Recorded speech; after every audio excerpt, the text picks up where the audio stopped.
Israel ಯಾವಾಗ ನಮ್ಮ ಪಿತೃಭೂಮಿ ಆಯಿತು ಅನ್ನೋ ಪ್ರಶ್ನೆಯನ್ನ ಕಾಂಗ್ರೆಸ್ ರಾಜ್ಯಸಭಾ ಸದಸ್ಯ ರಾಜೀವ್ ಶುಕ್ಲಾ ಎತ್ತಿದ್ದಾರೆ. भारतीय ऋषि, भारतीय संत, महात्मा वो पूर्वज थे. यहूदी हमारे कब से पूर्वज हो गए और बाप हो गए. इसका अर्थ क्या, ये भाजपा को स्पष्ट करना चाहिए. ಈ ಸರ್ಕಾರ ಅಧಿಕಾರಕ್ಕೆ ಬಂದ ನಂತರ ಮೋದಿ ಅವರು ಸ್ವತಃ 2 ಬಾರಿ ಇಸ್ರೇಲ್ಗೆ ಭೇಟಿ ನೀಡಿದ್ದಾರೆ. 2ನೇ ಬಾರಿ ಯುದ್ಧ ಪ್ರಾರಂಭವಾಗುವ ಹಂತದಲ್ಲಿದ್ದಾಗ ಅವರು ಅಲ್ಲಿಗೆ ಭೇಟಿ ನೀಡಿದ್ರು. ಅವರು ಹಿಂತಿರುಗಿದ ತಕ್ಷಣ ಯುದ್ಧ ಪ್ರಾರಂಭ ಆಯಿತು. ಆದರೆ ಈ ಇಸ್ರೇಲ್ ಭೇಟಿಯ ಸಮಯದಲ್ಲಿನ ಅವರ ಹೇಳಿಕೆ ದೊಡ್ಡ ಚರ್ಚೆಯ ವಿಷಯವಾಯಿತು. ಇಸ್ರೇಲ್ ಪಿತೃಭೂಮಿ ಮತ್ತು ಭಾರತ ಮಾತೃಭೂಮಿ ಅಂತ ಮೋದಿ ಇಸ್ರೇಲ್ನಲ್ಲಿ ಮಾತಾಡ್ತಾ ಹೇಳಿದ್ರು. ಮೋದಿ ಅವರ ಈ ಹೇಳಿಕೆಯನ್ನ ಸಂಸತ್ತಿನಲ್ಲಿ ವಿರೋಧ ಪಕ್ಷಗಳು ತೀವ್ರವಾಗಿ ಟೀಕಿಸಿವೆ. ಇಸ್ರೇಲ್ ಯಾವಾಗಿನಿಂದ ನಮ್ಮ ಪಿತೃಭೂಮಿ ಆಯಿತು ಅಂತ ವಿಪಕ್ಷದ ಸಂಸದರು ಕೇಳಿದ್ದಾರೆ. ರಾಜೀವ್ ಶುಕ್ಲಾ ಅವರು ಹಾರ್ಮುಜ್ ಜಲಸಂಧಿಯಲ್ಲಿ ಸಿಲುಕೊಂಡಿರುವ ನಮ್ಮ ಹಡಗುಗಳ ಬಗ್ಗೆ ಪ್ರಸ್ತಾಪಿಸಿದ್ರು. ಫೋನ್ ಕರೆ ಮಾಡಿದ್ರಿಂದ 2 ಹಡಗುಗಳು ಹೊರಟಿವೆ ಅಂತಾದ್ರೆ ಸಿಕ್ಕಾಕೊಂಡ 22 ಹಡಗುಗಳಲ್ಲಿ ಉಳಿದವು ಯಾಕೆ ಅಲ್ಲೇ ಉಳಿದಿವೆ ಅಂತ ಪ್ರಶ್ನೆ ಮಾಡಿದ್ರು. 80 ವರ್ಷಗಳ ನಂತರ ಈ ಪರಿಸ್ಥಿತಿ ಇದ್ದಕ್ಕಿದ್ದಂತೆ ಹೇಗೆ ಉದ್ಭವಿಸಿತು? ನಮಗೆ ಎಲ್ಲರೊಂದಿಗೆ ಉತ್ತಮ ಸಂಬಂಧ ಇತ್ತು. ನಾವು ಇಸ್ರೇಲ್, ಇರಾನ್, ಅಮೆರಿಕ, ರಷ್ಯಾದ ಜೊತೆ ಉತ್ತಮ ಸಂಬಂಧ ಹೊಂದಿದ್ದೇವೆ. ಯಾವುದೇ ಪ್ರಧಾನಿ ಯಾರೊಂದಿಗೂ ಸಂಘರ್ಷ ಹೊಂದಿರಲಿಲ್ಲ ಅಂತ ಹೇಳಿದ್ದಾರೆ.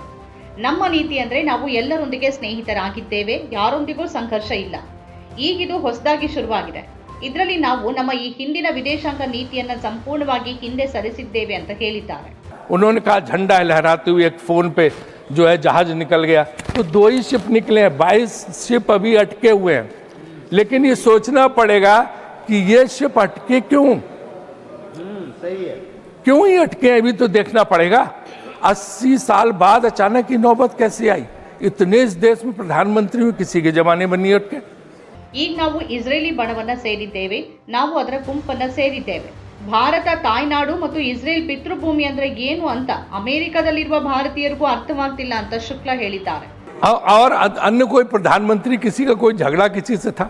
हमारी नीति ऐसी थी कि सबसे दोस्ती, किसी से झगड़ा ना, हमारे जहाज रुकते थे ना कुछ होते.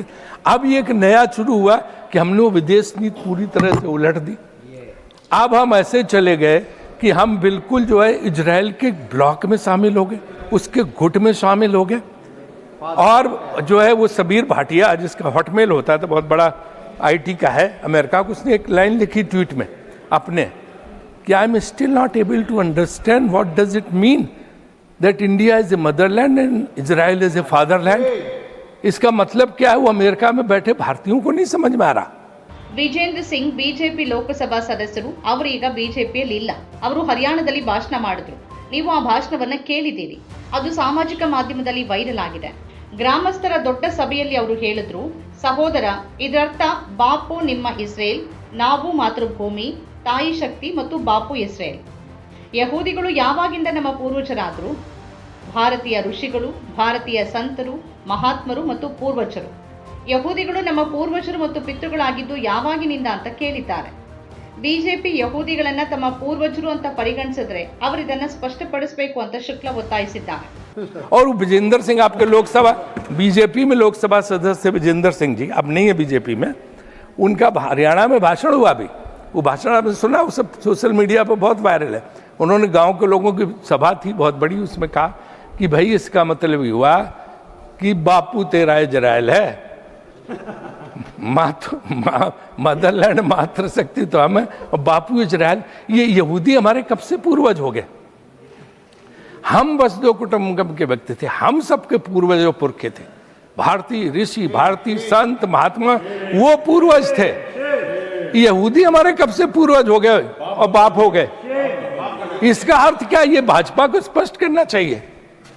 ಕೆಲ ದಿನಗಳ ಹಿಂದೆ ಲೋಕಸಭೆಯಲ್ಲಿ ನ್ಯಾಷನಲ್ ಕಾನ್ಫರೆನ್ಸ್ನ ಸಂಸದರು ಕೂಡ ಇನ್ನೂ ಹೆಚ್ಚು ತೀವ್ರವಾಗಿ ಬಿಜೆಪಿಯನ್ನ ಟೀಕಿಸಿದ್ರು.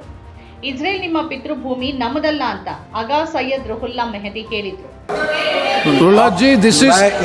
मैं इसराइल की कंडेमनेशन कर रहा हूँ, आपको तकलीफ क्यों हो रही है? नो प्लीज, मैं इसराइल की कंडेमनेशन कर रहा हूँ, आपको तकलीफ क्यों हो रही है? ये आपने उनको अपना फादरलैंड बनाया होगा, अपना पिताश्री बनाया होगा, हमारा नहीं है. आपको तकलीफ क्यों हो रही है? इसराइल की कंडेमनेशन कर रहा हूँ. प्लीज. ಪಿತೃಭೂಮಿ ಕುರಿತ ಈ ವಿಷಯವನ್ನ ಸಾಮಾಜಿಕ ಮಾಧ್ಯಮದಲ್ಲಿ ಸಾಕಷ್ಟು ಟೀಕೆಗಳು ಬಂದಿವೆ. ಆದರೆ ವಾಸ್ತವವಾಗಿ ಮೋದಿ ಹೇಳೋದಕ್ಕೆ ಬಯಸಿದ್ದು ಭಾರತದ ಜನರಿಗೆ ಅವರ ದೇಶ ಮಾತೃಭೂಮಿ, ಅದೇ ರೀತಿ ಇಸ್ರೇಲಿಗಳಿಗೆ ಇಸ್ರೇಲ್ ಅವರ ಪಿತೃಭೂಮಿ ಅನ್ನೋದಾಗಿತ್ತು. ನೀವು ನಿಮ್ಮ ಭೂಮಿಯನ್ನ ಪಿತೃಭೂಮಿ ಅಂತ ಕರಿತೀರಿ, ನಾವು ನಮ್ಮ ಭೂಮಿಯನ್ನ ಮಾತೃಭೂಮಿ ಅಂತ ಕರಿತೀವಿ ಅಂತ ಹೇಳೋದು ಮೋದಿ ಉದ್ದೇಶವಾಗಿತ್ತು. ಆದರೆ ಅರ್ಥೈಸೋ ಹೊತ್ತಲ್ಲಿ ಅದನ್ನು ತಪ್ಪಾಗಿ ಭಾವಿಸಲಾಗಿದೆ ಅಂತ ಹೇಳಲಾಗ್ತಿದೆ. ಪಿತೃಭೂಮಿಯ ಬಗ್ಗೆ ಮೋದಿ ಹೇಳಿದ್ದನ್ನ ತೀವ್ರವಾಗಿ ಟೀಕಿಸಲಾಗಿದೆ. ರಾಜೀವ್ ಶುಕ್ಲಾ ಕೂಡ ಅದೇ ಮಾತನ್ನ ಹೇಳಿದ್ರು. ಇಸ್ರೇಲ್ ನಮ್ಮ ತಂದೆಯಾಗಿದ್ದು ಹೇಗೆ ಅಂತ ಕೇಳಿದ್ರು. ಇಸ್ರೇಲ್ ನಮ್ಮ ಪಿತೃಭೂಮಿ ಅಂತ ಮೋದಿ ಹೇಳಲಿಲ್ಲ. ಅವರ ಭಾಷಣದ ಸಂದರ್ಭ ವಿಭಿನ್ನವಾಗಿತ್ತು. ಮೋದಿ ಅವರ ಈ ಹೇಳಿಕೆ ವೈರಲ್ ಆದಾಗ ಭಾರತದಲ್ಲಿ ಅನೇಕ ಜನ ಮೋದಿ ಅವರನ್ನ ಟೀಕಿಸಿದ್ರು. ಅವರು ತಮ್ಮನ್ನ ಇಸ್ರೇಲ್ಗೆ ಹೇಗೆ ಹೋಲಿಸಿಕೊಳ್ಳಬಹುದು ಅಂತ ಕೇಳಿದ್ರು. ಇಸ್ರೇಲ್ನೊಂದಿಗಿನ ಈ ಬೆಳೆದಿರುವ ನಿಕಟತೆ ಕೂಡ ಹಲವು ಪ್ರಶ್ನೆಗಳಿಗೆ ಎಡೆ ಮಾಡಿಕೊಡುತ್ತೆ.